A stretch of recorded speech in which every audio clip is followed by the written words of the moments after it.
Welcome. Hi, everyone. I'm Amanda Bickerstaff. I'm the founder of AI for Education. This is AI 101 for educators.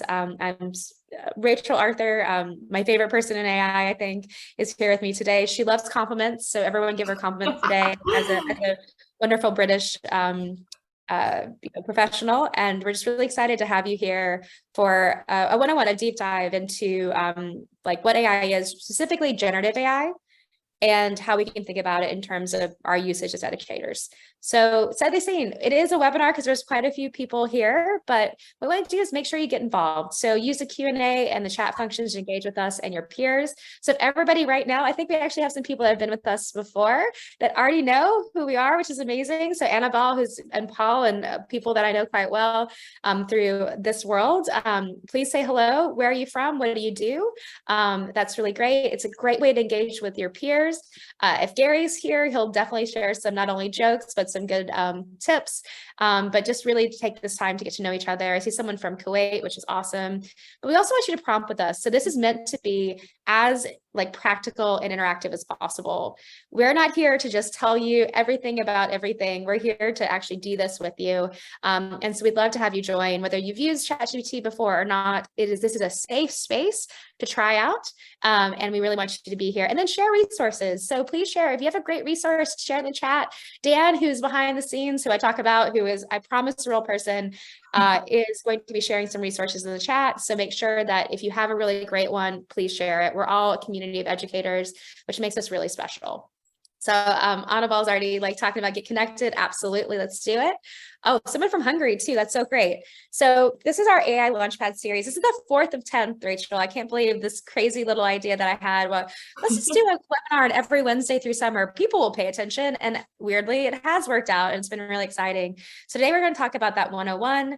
But then next week, I know it's a holiday week, but even if you can't join, this is one that I'm most excited about. We have students who are 16 to 18-year-olds that are experts in AI. So like that actually have done emerging technology work in AI, but are also students. And they're going to really situate what we're doing in that kind of collaborative, co-produced way. We then have rethinking cheating in the age of AI the week after. And that's going to be, if you've been looking at Turnitin or other tools that don't seem to be very good and actually can be quite biased, we're actually talking to people that are thinking about moving from cheating to proof of effort. So we'll be talking to people that are building tools right now in this space. We then have bridging the digital divide with Phil Hardman. It's really important. Equity is one of the reasons, one of the things that Rich and I really collaborate and believe strongly about, is that this is an opportunity for us to think about equity and to provide access and democratization, hard to say and hard to do, unfortunately, through generative AI, because it's accessible for everyone pretty much. Then we'll be talking to a couple of principals and former superintendents about how to do this in your school. We'll then go into more of engagement like with students, especially around curriculum, and then finally a counterpoint. So evidence of learning in the age of AI. What do we do that actually supports students' creativity and evidence of learning? And so that cognitive offload that can often happen with generative AI is not something that actually harms our students. So who are we? So I'm going to actually let Rachel go first. So Rachel, do you mind introducing yourself? Hi, yeah, of course. My name is Rachel Arthur. I'm based in the UK. I'm in sunny Manchester, if you know the UK. And I am head of computing at Teach First. So we're a charity who aim to tackle educational disadvantage by providing great teachers in our most disadvantaged schools in England. So I write the computing training programme. My background is in computer science, cybersecurity, but having done 10 years working in secondary schools in England, the world of AI is so exciting for me because it combines my love for tech and my passion for education and young people. So really pleased to be here with you today.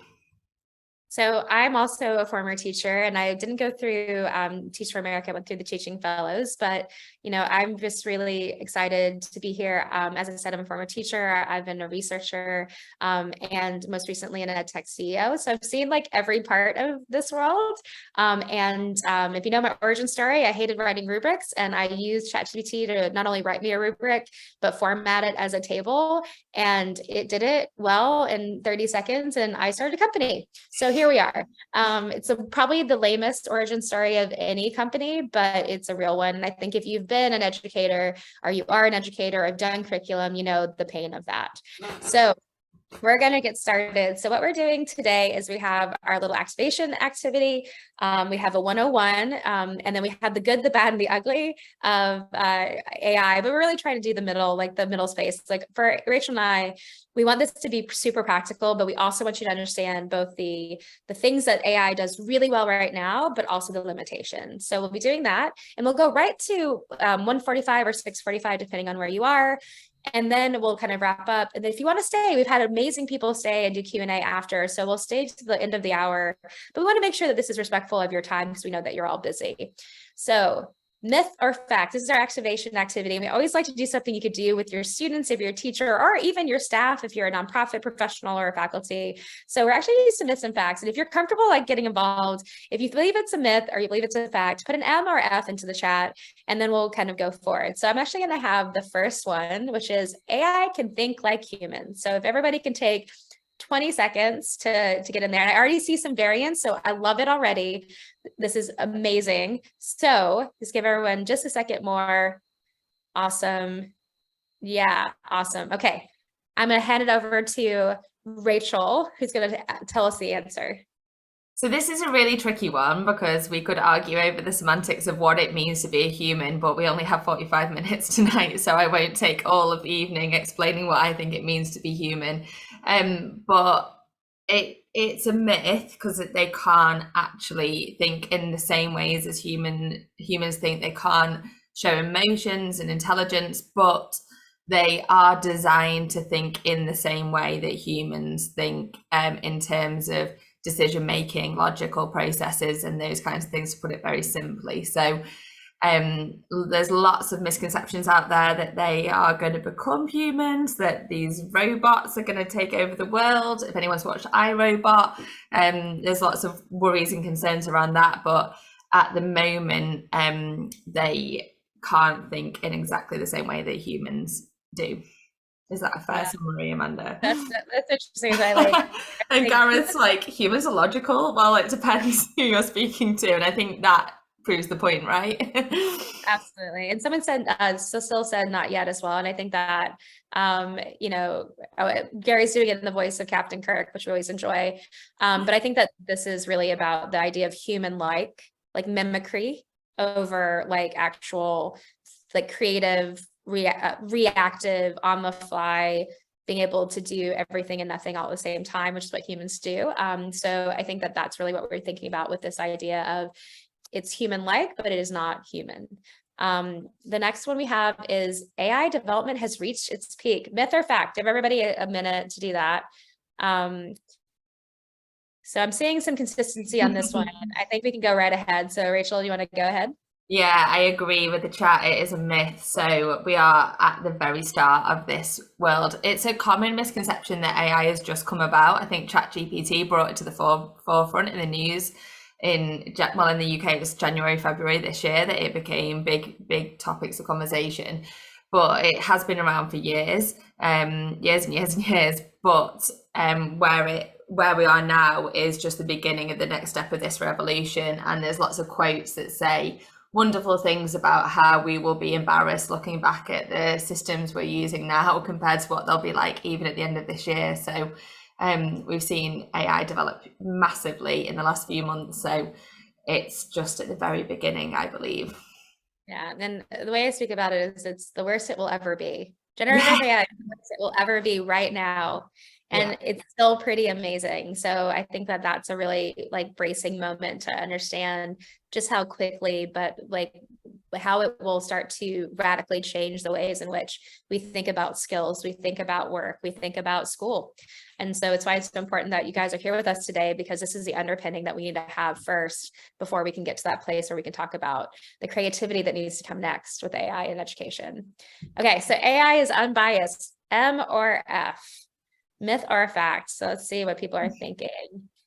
Got a couple of like back and forth, so that's good. I'm gonna take this one. So if you've seen me on LinkedIn or I'm part of one of these webinars, you know, I really have a strong focus on equity and also on responsible use of AI. And so AI is biased. It has the possibility of being less biased though, and more objective than what we have. But as we know is that, you know, there's an axiom of like garbage in, garbage out, or data in, data out. I like that better because it's more easy to understand, because if it's good data in, it'll be good data out. If it's bad data in, it's bad data out. It's biased data in, biased data out.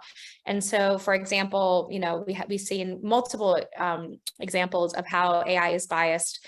I don't know if you know, but the internet's a biased place. Like, it's a little bit, it could be a little racist.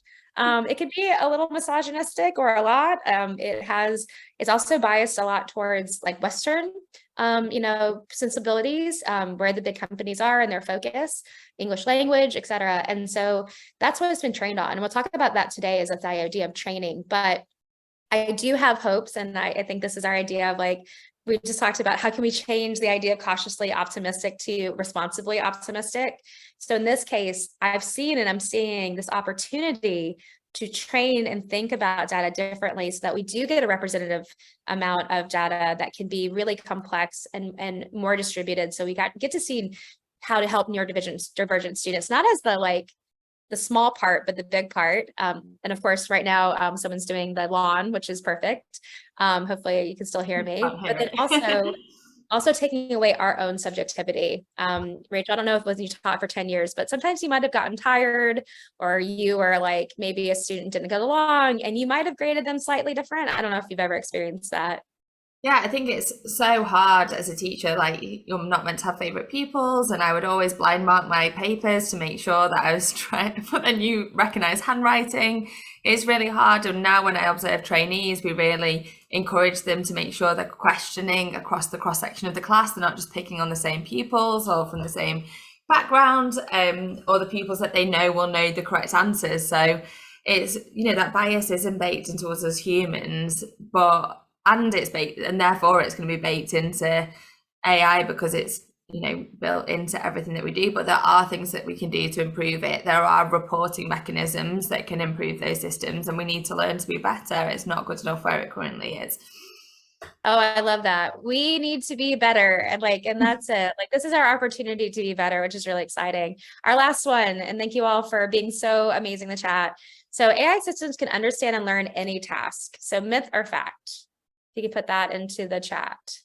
So I'm seeing some M's, mostly M's. Okay, and this is our segue. But Samita, thank you. Like, you know, it's a question. So we're gonna move into this 101. And so this is a good segue. So Rachel, I'm gonna let you take it off from here and talk about whether this is a myth or fact.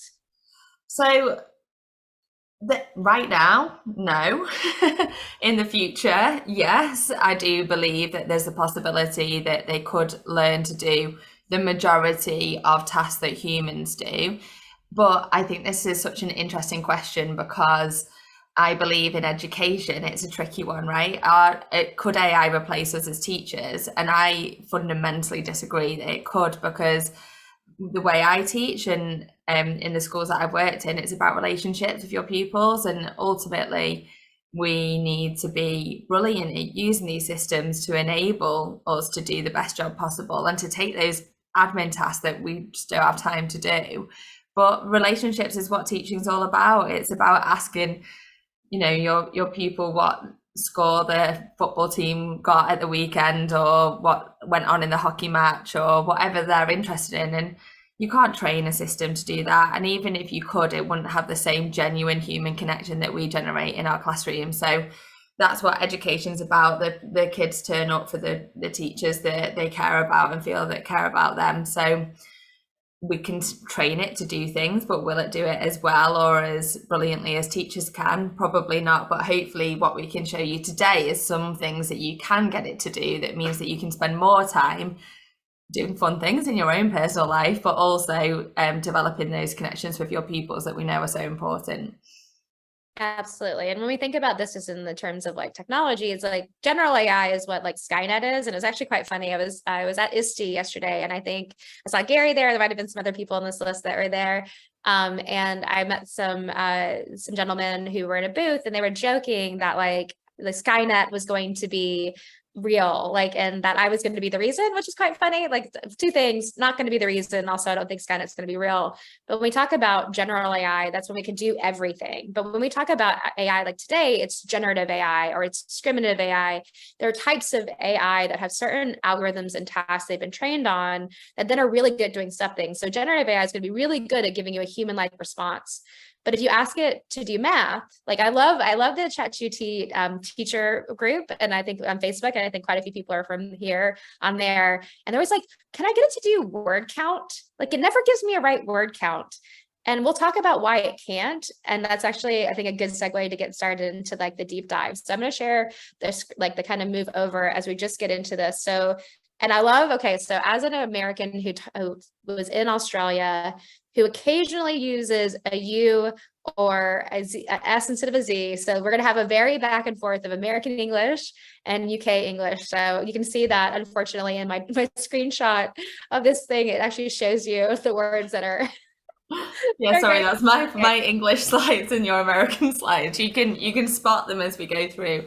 So yeah, I just wanted to start with a really basic introduction because I think that these things get very confused. And there's lots of people talking about AI at the moment and they use this language interchangeably. So I thought it was interesting to explain the difference between the three things. So AI is a technique that enables computers to mimic human behavior. And I think that word's really important based on the discussion that we just had. And then a subset of AI is the machine learning. So it's the techniques which use methods to enable machines to improve with experiences. And that's why AI is super exciting at the moment, because we're seeing it self-improve and make those changes as it's learning from the data that it's trained on. And then we've got deep learning, which is based on the neural networks that our brains are the same as. So it's really getting into that, making a system that mimics the human brain. So they're the kind of three layers of AI that people talk about.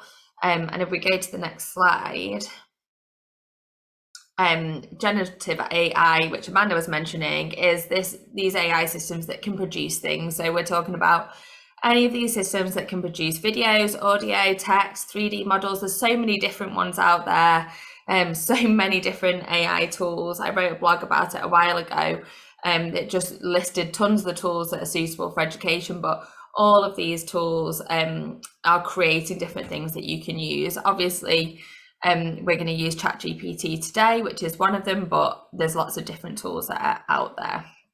So if we go to the next slide.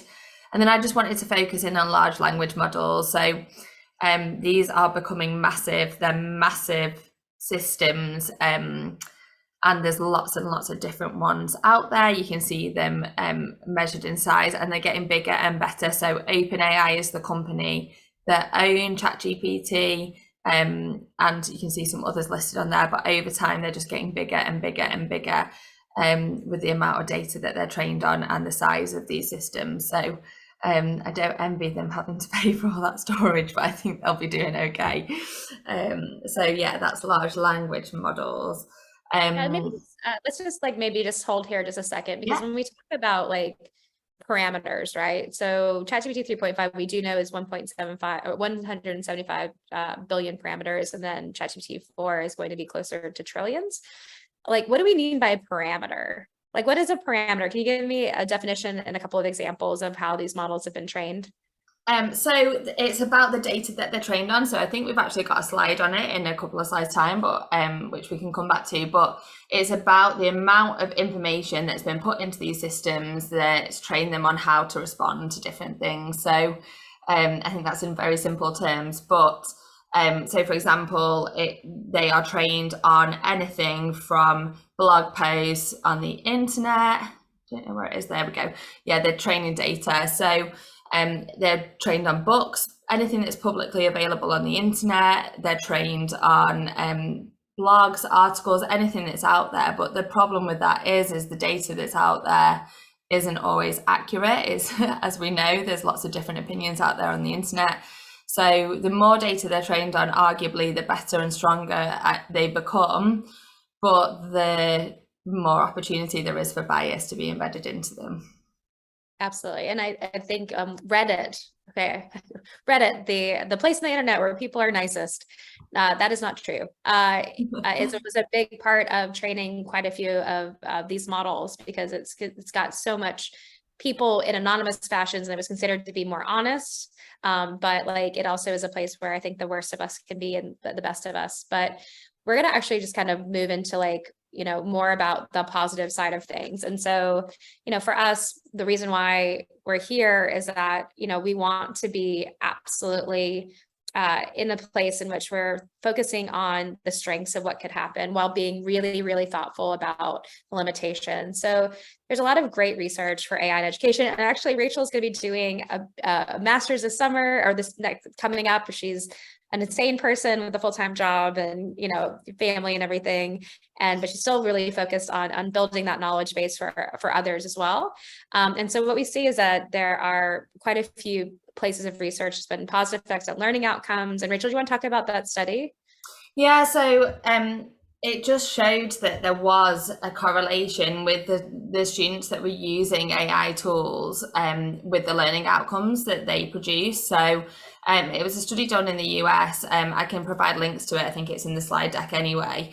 But it just showed that the pupils that were using it meant that they made more progress than their peers that weren't using those systems. So it was a very small study. Like I said, like Amanda said, I'm going to do my own research this year, which I think we're desperate just for more research into this topic because it's something we're both so passionate about, being research informed. But yeah, it was just the fact that they were using these intelligent tutoring systems and that made a difference to those pupils' learning. So it's one very specific type of AI, but I just thought it was super interesting to see that starting to come through in schools in the US. Yeah, agreed. And I think so what we'll do is we'll share, I know there's a lot of questions. This is probably our most academic one we've done so far. So what we will do is we will share the links in the email tomorrow that comes up. We'll have the blog that Rachel's talking about. We'll actually link to these pieces of research, including maybe a couple others. And thank you, Rachel, just put it through, which is really nice. But one of the things that we want to think about is that this is still going to be looking primarily at AI before generative AI became common. So there's a real disconnect between what we have seen in the past. We talk about reading achievement improving, adaptive learning techniques and technologies have helped students get better outcomes and engagement. But realistically, this is going to be the past. And so it's a good foundation, but there's a real opportunity. If there's anybody, a researcher in the audience, please focus on this. We will be focusing on it as Rich and I will be partnering on some of this work as well. But it is an opportunity for us to build a new knowledge base. There's also an opportunity. We have had enormous amount of teachers that have left the field just in 2021. And I think we will see the same in the 2022-2023 school year. And about 2/3 said they left because of workload. And we've seen 1 in 5 suffer stress and ill health due to workload. And then we also see that there is a pretty high amount of teachers that have said it's unmanageable. And when I was in Australia, we did this research on the impact of COVID. And what we found, which was pretty insane, is that like 98% of teachers said that their workload had increased, not just some, but a lot. And they were doing 10 to 12 hours of extra work just to be able to do online learning in that shift. And it was something that was really bracing to me to see because it really does have an enormous impact. And we are in a COVID fatigue moment. And it was almost like COVID was too short and not long enough in terms of changes to the system and how we support teachers and students and how we think about blended instruction. But it was definitely long enough in terms of making it harder for teachers, I think, to really engage with the core of teaching, which is those relationships and that ability to support and engage with your students in meaningful ways. It's super interesting as well, because I know when I was teaching, one of the things that fell behind was when I wanted to really scaffold or differentiate for pupils, especially my ones with special educational needs. And it's so unfortunate that because of workload, that's one of the things that slips behind, because you just don't have time to do it. And I just felt all the time, maybe I'm being too honest, but I was failing my pupils because I wanted to be able to do more for them, but I just couldn't time-wise. So you've got 30 pupils in a class, 32 sometimes, like you wanted to make the right decision for all of them. So if we can find tools that can help us do that, then that's not just game changing for the teacher, but for those pupils that we care so much about. Yeah, and I'll give my own anecdote. So I taught in the Bronx, and I was a baby. I was 22 years old, and I think I said in one of the former webinars on teaching, I used to write 4-page narrative, lesson plans. It was so, I mean, my grandfather, who passed away, unfortunately, he came with me to the school in the Bronx. I bought a binder for each student. We spent 3 hours building the binders, and was so engaged. But what I found that was so hard, it was such a complex environment, and I was so tired that I just didn't feel like I was doing enough. So I actually started a community service program, because at least I knew that like I could have my students have something positive that was out, that they had control over, and that honestly that I had control over too, because I really wanted to make an impact. And it's one of the reasons why I left the classroom, was I thought I could have a bigger impact, hopefully doing this work. But I think that we all have those times and experiences. And those of us that are still teaching and have been teaching for a long time, I think you've been able to find a way to make that work for you. And we're hoping that this work actually will kind of enlighten that. So in that case, we're actually going to start looking at how you can use this. That's the first call of action. The way that I feel is most trustworthy is there a certain level of like lesson planning and administrative work that you can collapse the amount of time on with really high fidelity using ChatGPT or other tools. We focus on ChatGPT here because I think it's the most consistent for like just using for lesson planning, but it also has a lot of control. And if you want to get the ChatGPT 4, you can get, plugins, and you can get access to internet, so there's even more. But just for planning and like that thought partner on engagement and like that cognitive offload that we often need to create like better and more engaging and more personalized learning, I think it's amazing. So do you want to talk about the idea of prompt? We talk about prompt engineering like it's like an easy thing to understand, but like what actually is a prompt? I think people see it like, I think in some ways it's really complex, but in others it's really simple. It's a way of asking or giving some instructions to a language model and making sure that you're going to get what you want from it. So I guess it's like making sure you're asking something very clearly, and then you'll get a better response. And lots of people have started to develop different performers and things for writing prompts. There's an incredible prompt library that Amanda has put together, which is just my go-to. It's bookmarked, so if it isn't for you, then it should be. Oh great, it's in the chat as well. Yeah, so the prompt library, it is some pre-written prompts for you, and there's some really important things that you can do as part of your prompt to ChatGPT, and it just gets much better responses than if you just go in with a question. I know my mum would tell me off, but thinking that you have to say things like please and thank you can just be confusing for the system. So being very, very straightforward. Although I did see a meme that about when the robots uprise and take over the world, if you haven't been polite to them, then you'll be first on their list. So maybe we should be polite to them. But it's a prompt in basic terms is a set of instructions that you're giving to the model to make sure that you get a clear response. And the better instructions you write, the clearer instructions you write, the better responses that you get out of that language model. Yeah, and so like to go more again, a deeper level technical is that if you're using like CuraPod to make presentations, or you're using like other tools to lesson plan, or even like if you like copywriting or Jasper or whatever, what's happening in the background is that engineers are prompt engineering. So they're actually, because the way that you communicate with a generative AI is not through code anymore. It's through natural language. And when we say natural language, it's the same thing that you do, but it's actually happening in the background. And what's happening is you have this layer of like prompts that are put in there to say, like really, really straightforward prompts, or prompts that have been chained together, meaning they go 1, 2, 3, 4, that are really specific and very, very robust. So if you've used Prompt Perfect on ChatGPT 4, it kind of gives you put in like a 2-sentence prompt, and it'll give you like a 6-sentence prompt that has everything covered. That's an example. And then when that happens on the back end, there's something called fine tuning. And that fine tuning is where we actually go in and we start to say, that's wrong, this is right, this is bias, that's hallucinations, etc. And we want it to be in this output. It was actually quite funny. I saw a tool yesterday that's for 4th graders, and it starts like it tells you to put in it takes OCR, so it looks like you're written like a question, and then what it'll do is it transcribes it and turns it into like text on your screen, And then it wants to make sure that you're right. And it says assumptions dot, and then it'll say, this is what you're asking. And I was like, do fourth graders understand that language? But what's happened is, because they're so new, that model has been fine-tuned. It's at too high of a grade level, and it has a specific way of supporting that text back to you that is highly inappropriate. So that's an example of where you know, an OpenAI API where it's like going into OpenAI and then we fine tune with prompts is missing. But so that's why we kind of really suggest right now that be really cautious about the tools you use, and why we've actually created our prompt library, because it also is hopefully helping you understand how to get creative. So what I'm going to do, and thank you so much, Rachel, for that very nice prompt engineering, the prompt library piece. But I'm going to go to our website. I actually have Instacart, no. So here's our website, AI for Education. My family always comes to these, thanks mom. And I said I was gonna mention my dad, who's a paraprofessional, who actually I talk to a lot about the work we're doing. But I will say that my mom, I built this website in a weekend, and mom was like, it's very generic. And I was like, thank you, mom.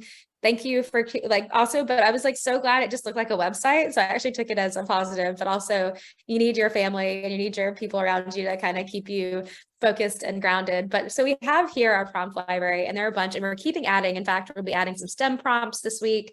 We've got Rachel and I will be working on some prompts around computer science and other pieces. But we're going to start with one today that does it pretty well. And this is the idea of critical thinking questions. And so the ones in here are in here. Oh, can't see the website. Sorry, hold on a second. Let's try the share again. Thank you so much for letting me know. Can you guys see the website now, Rachel? Can you see? Oh, perfect. And so it's really simple. And I like this because I've actually tested all of these, and we're going to do an example when it didn't work in my research, but this one's really great. I know I was the worst at asking questions. I would be like, oh gosh, talk, stop, and then realize that I was not giving space for students to be able to answer open-ended questions. And so that's something I really worked on as a teacher. So when I was building this tribe library, this is one of the first ones I created. So all you need to do is you go to the prompt. It's very, very simple.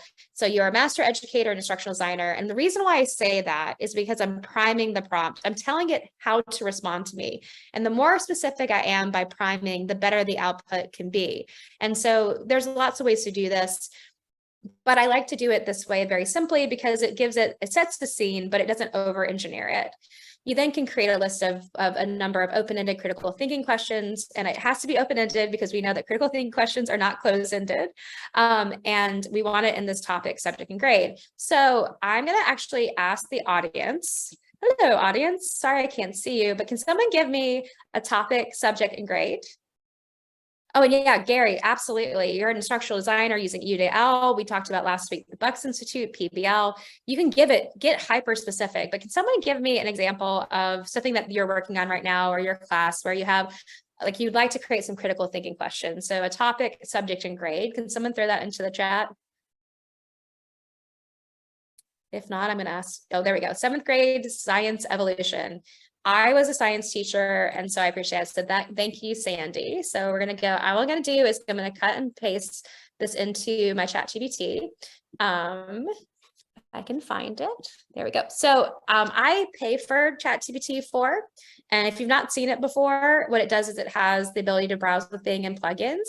But ChatGPT 3.5 is what I build all these prompts with. And you can actually see what I've done on the side. So this was a live prompt I did with some teachers in Queens, but I also use it for like this is me testing out some of our prompts that you see new, but you'll also see if I go down, it helped me write my LinkedIn profile summary. Rachel knows this about me. Very funny because I have a bunch of content. I don't like writing, and I definitely don't like writing about myself. So I actually use it to do that. So it's just an example of what I have. So all I do is I cut and paste this in. So I'm going to do 10. I always like to do 10, 5 is too little. If I have not one thought partner, but 1,000, which is what I think of in terms of ChatGPT, give me a lot. So I'm going to do, so we're doing 7th grade. Oh, 7th grade. Science on biology. No, sorry, evolution. Okay, so what you're going to notice if you've been using ChatGPT for a while, this is actually the turbo model. It's so much faster. In fact, it's so much faster than ChatGPT 4. but it goes really fast. And so what I've been able to do, okay, so Rachel, how long does it take you to think up 10 critical thinking questions from scratch? I don't think I get to 10. You know what? I think I can come up with like 2 or 3, but then I get really stuck and they end up being the same and very repetitive rather than. So when I use ChatGPT to help me with things like this, it just broadens out what I was thinking of doing rather than just on my one very focused, maybe it's my computer science brain, but one very focused train of thought.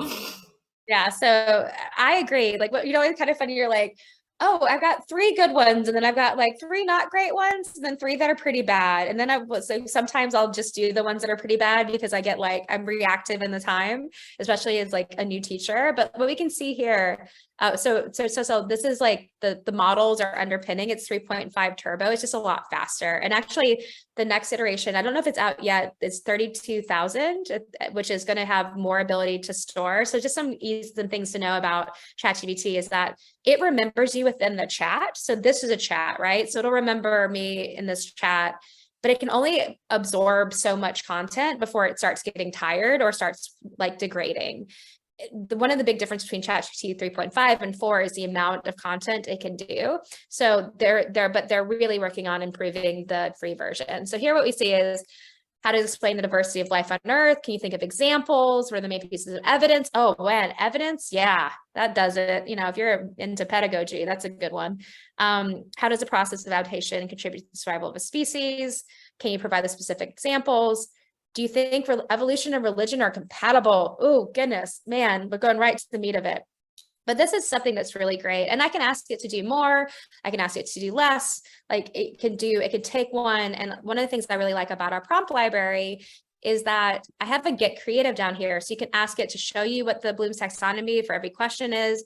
You can create exemplar responses to each question, or you can model your questions. Answer this like my 7th grade students. So I think I'm going to do, can you take this list, and I don't have to cut and paste it because remember, it remembers me, and identify the Bloom's taxonomy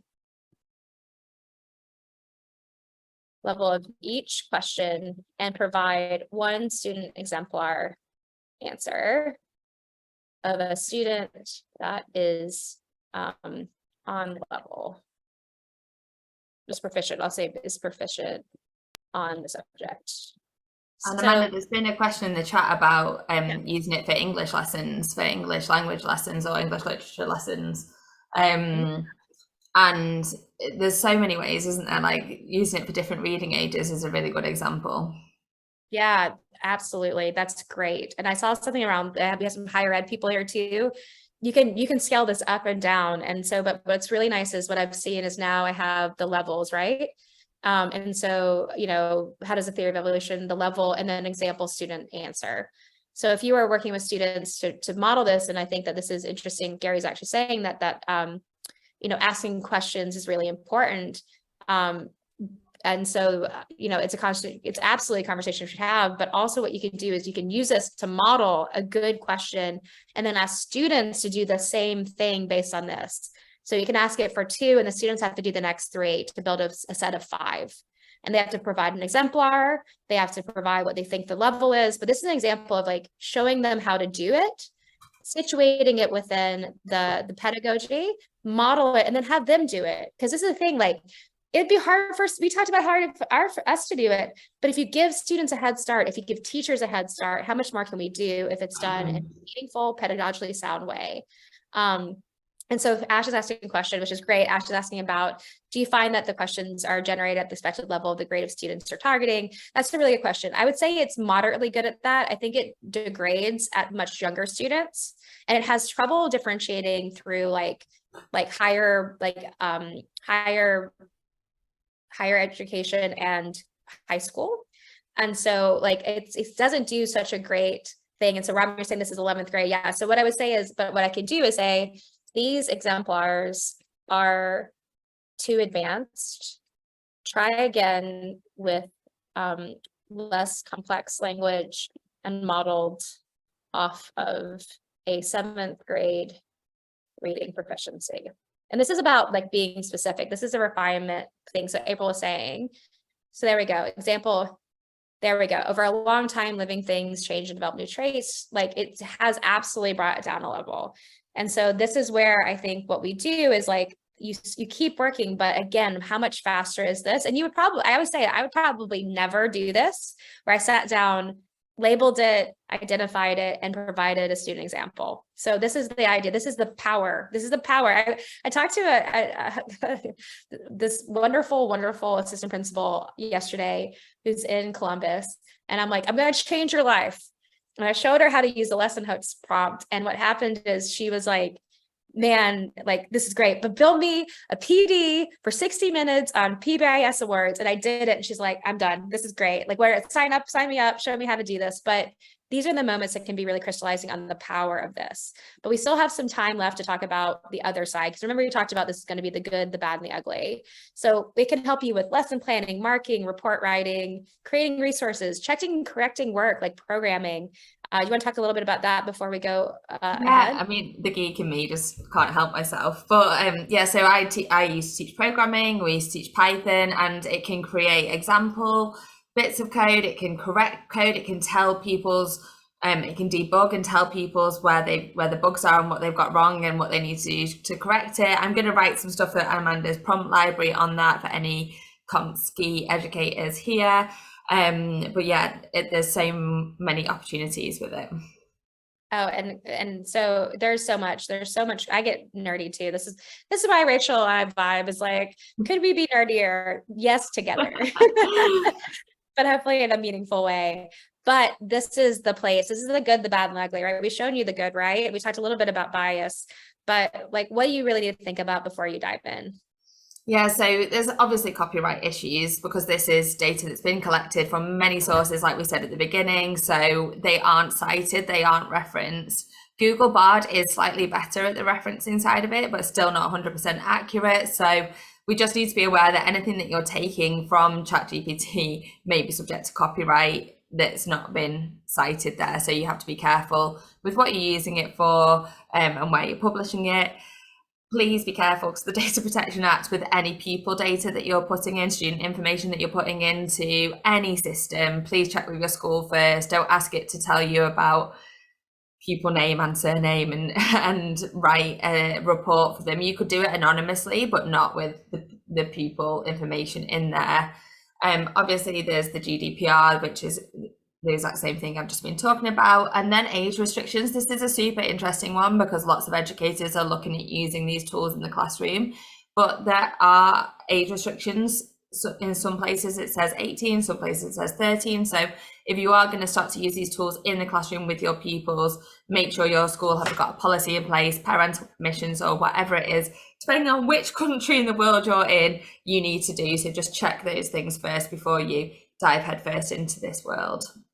Yeah, and I would say, so there's a couple of things I see in the chat, but one of the things that's really, very important is whatever tool you're using. So if you're using a tool outside of ChatGPT that's like, oh, this amazing, lesson planner or reference maker, those are most likely using an API to ChatGPT. So that data protection piece is still really important. So you need to kind of understand that there are very few non-ChatGPT APIs or Bard or Bing, and they all have the same problems.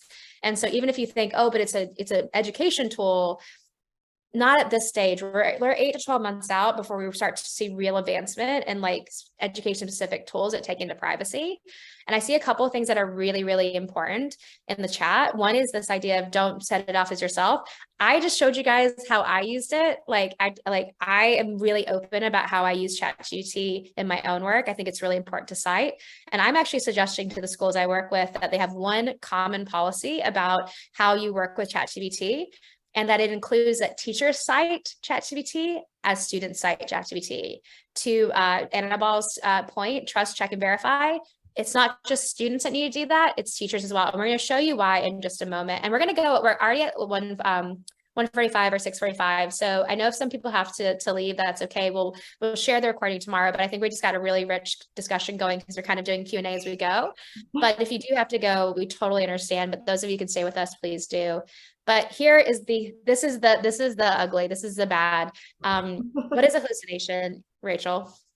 Well, we agree, me and Amanda agree that we don't even know if hallucination is the right word for this, but this is the term that's been coined for it. So it's when ChatGPT or any other system presents fact as fiction. So there's an example on your screens now where we've asked it, are there less than 40 days in a month? And it very confidently asserts that there are more than 40 days in a month, and hopefully we all follow the same calendar, no matter which country we're in, where we know that there aren't. So this is problematic for everyone, but especially for our pupils, especially on topics that they're not certain about, that we can be baking in these misconceptions. So we need to be super careful when we're using it.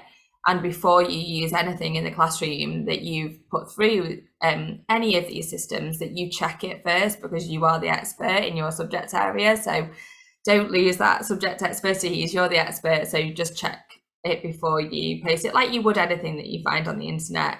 And the other screenshot is just that from ChatGPT, that they literally state it may occasionally produce incorrect information. So it's literally telling you that as you use it. So it's something to be aware of, certainly. So a couple things. One is, if you have to leave, please give us feedback. We are very, very, it's very important for us to get your feedback on how this has gone. So if you can just take a couple of, it won't take more than 2 minutes, and it's anonymous, we'd appreciate it. But, in hallucinations, I was speaking to Merlin Mind, who developed a large language model that's specifically for education. And they were saying that the hallucinations could be up to 1 out of 5 times of responses. So it's really, really high. And there's some ways around it. Like it's really good at summarizing. So if you uploaded it, like you cut and pasted a paper about something, and then you ask questions of that paper, you have a better chance of it not hallucinating, because you're giving it something to read from and summarize from. But when you're asking it to query the whole internet and to do it without access to it, because it stopped training in 2021, it didn't know that Taylor Swift is on tour. It doesn't know what's happening in the news, but also it cannot connect to the web. So in that case, you want to be really careful. Everyone's seen the lawyers that have been lost their license or have been fined for case briefs with made up citations. This is real. It's actually, but I want to show you an example that I really enjoy talking about this. So when I'm building our prompt library, sometimes I look for inspiration and I try to build a mnemonic device, and it didn't go so well. So we're going to try this out now to show you guys what this looks like. And something like this I would suggest to your students. So I'm going to ask, create a mnemonic device for Bloom's taxonomy, and then rate your output. And it already knows Bloom's taxonomy because it's already been using it. So let's see how it goes. So at least it's using the right sections, but it's in the wrong order. So create, remembering, evaluating, analyzing. This is not in the right order, and it's giving itself a 6 out of 10. It's not the most intuitive or memorable choice. I actually think it's really memorable. I think it actually hit the mark on like very memorable, but it's wrong. It's in the wrong order. So I'm gonna say, try again. And as this is memorable, but the mnemonic is in the wrong order. Rate your output. So now we have master, and this is my favorite. Does remembering start with an M? And it's giving itself an 8 out of 10. This is my favorite. This is my favorite because not only is it wrong, but it has doubled down and it is more confident, even though it is more wrong. And so I absolutely love this. I mean, Rachel and I are going to write a paper about it's not hallucinating, it's gaslighting you. And the reason why it's gaslighting, we say this, and is that if someone was wrong and then got caught in being wrong, it's very rare that you would keep doubling down over. Okay, I can keep doing this. We can keep going back and forth. You'd either stop talking about it, apologize, or just try to walk away. Like you're like Homer Simpson going into the meme where they goes into the hedge behind him. But what'll happen is I can keep asking this and it'll keep going and going and going, even when I give it feedback. And so what someone's asking about math. So math is really interesting. So math is one of the things, like ChatGPT cannot do math. It can help reason through like a word problem with support, especially ChatGPT 4 or physics or those pieces, but it often needs to be really, really primed to be able to do that. And so Laura, it's a high school student doubling down, like, no, this is right. Like, absolutely. Like, that's what Bloom's taxonomy is. And like, but at the same time, like your students eventually will give up if they have enough, they realize they need to kind of save their skin.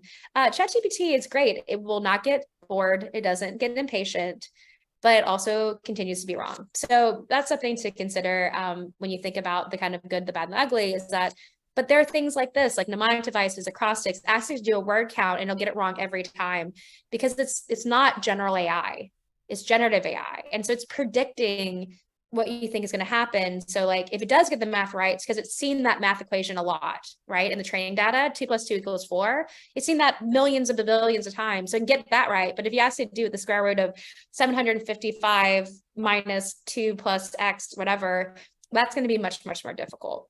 So I know we're over in time. So we're just going to run back through where we are. And so, you know, we're going to do some Q&A, but we have our series. Please sign up, come to one. I want more people for our student one next week. I know it's a bad time, but I hope you can join. If nothing else, get the recording. And if you want to hang out with Rachel and I and see what we're doing, you can do that here. But we're actually going to go to Q&A. So I'm going to go to our some of the questions that we've gotten. So does anybody has any questions that you want? So let's do April's. How do you feel about students copying and pasting work into ChatGPT and then asking the prompt to make them writing more sophisticated? Want to take that one, Rachel? Yeah, I guess it's whether or not they're claiming that's their own work. So if they're using it and they're citing that they're using ChatGPT for it, and I guess you mean they're copy and pasting it from the internet and then using ChatGPT to claim the work's their own, then I think we need to accept that pupils are going to use it. I think the majority of pupils that I work with, it is still fairly obvious when they've written, because you know your pupils' voices and you know the kind of words they use, the language they use, and it does come across as differently.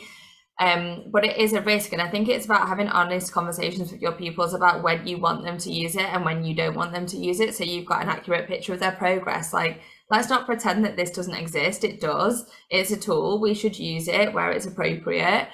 I really want to know where you're up to with this work, so can you not use it for this tool? And you can obviously compare that to their in-class assessments, but it's about getting that balance right. And I think it's certainly a bigger problem in higher education than it is in high school and primary school in UK. What do you call it in the US? Middle school? I don't know.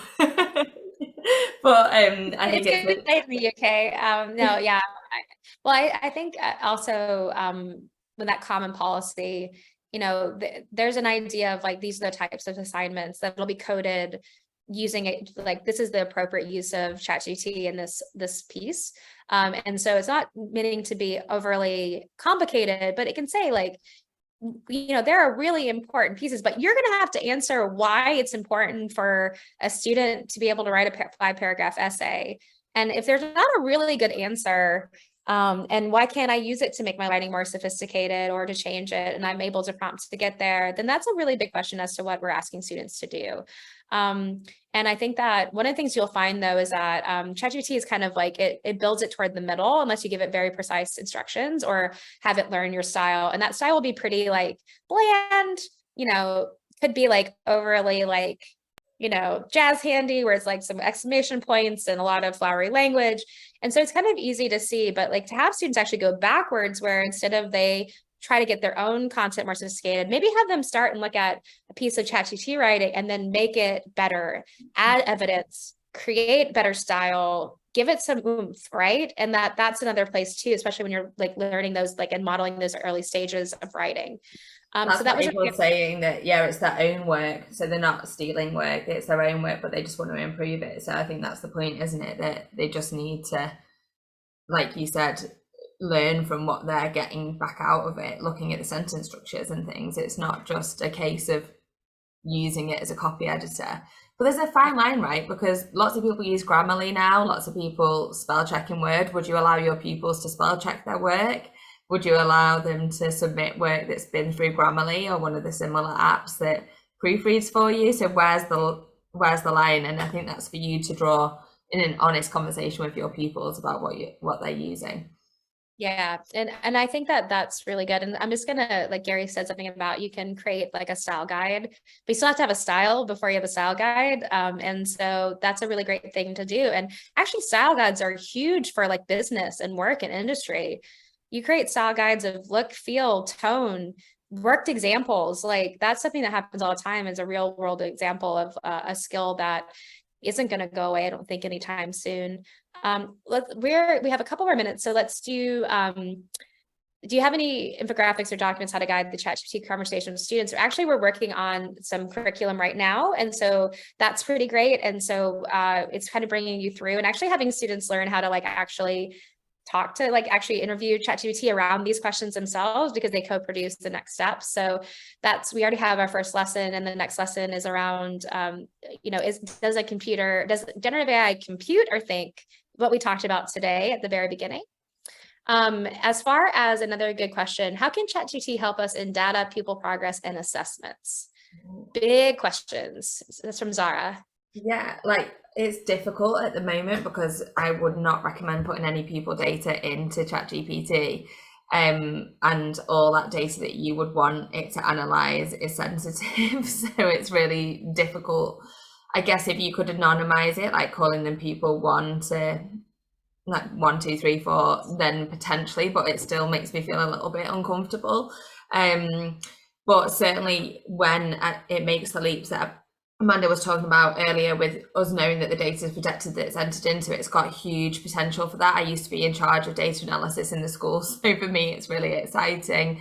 And certainly the work that OpenAI are doing with Microsoft to embed tools into their products, so looking at how you can embed it into Excel for doing analysis for you, and depending on what systems your school uses, it could create reports, it could do all that data analysis that someone is being paid to do or is taking your time. So yeah, it could be super powerful. Yeah, and we have, one of the things we do have is like a behavior data one, where you can put in student behavior data, but that's redacted, and it says it in the prompt. But what I've seen is like you put like S, and then you give some anecdotal pieces about that, and it can help you do that analysis. Like I think that you still have to be cautious, but there, like I know that in the case of like reference letters or things that take a lot of time, you're not asking ChatGPT to build your reference letter name based on a name and an age. You're doing it based on your summary of what you know about the student, how you know them, what you want to say, but then it can put it into a very nice form. So in terms of like data, pupil progress, and assessments, we have some form and assessment prompts. Those are easier. There are new tools every day that are coming out and becoming more sophisticated for grading and marking, and the ability to provide really good like quiz content. Quiz content is one that's pretty easy to create just with ChatGPT, and there's some really good ones that are creating where you can build a whole quiz with a key and a not key and then explanations, and then cut and paste that into Canvas or whatever you guys use for like your in-person or online assessments that you do. So there's so many good questions. What I say is like keep asking us questions. We're really reachable. I'm actually going to come back up on the screen so you can see how to reach Rachel and I. And if you like this, we'd love to have you do more with us. But I'm just going to say that probably, one of the most important things that we want to have come from this, it is a 101, and we didn't go through step by step of how to sign up. So apologies if you haven't signed up yet, but we shared a blog. But what we hope you do is that this gives you the situation and the real life examples of what AI is, and where we're going, but also the two sides. It's not the worst thing in the world. It's not the best thing in the world. It's somewhere in the middle. And our goal as educators is to be able to do that in a way to teach students and our colleagues to be able to have that critical eye and to be able to be sure that they're using it responsibly. I want to say thank you so much to Rachel. It is amazing. I'm so glad that we've met. And I just want to say thank you for your expertise, your time, your kindness, and your care for people here. And, we just love being able to do this work with experts around the world. And just want to say thank you. And thank you for everyone for coming and sharing your time with us. I know it's the summer. Who's crazy? Unless you're in Australia, but you're probably asleep right now. It's the summer, but we just really appreciate you spending the time with us as well. And so thank you again for coming, and thank you, Rachel. No, thanks for having me. It's been an absolute delight. So look out for more work from me and Amanda in the very, very near future. Thank you, everybody. Have a great day, night, morning, whatever it is. And just keep doing the great things that you do in education. Thanks, everybody.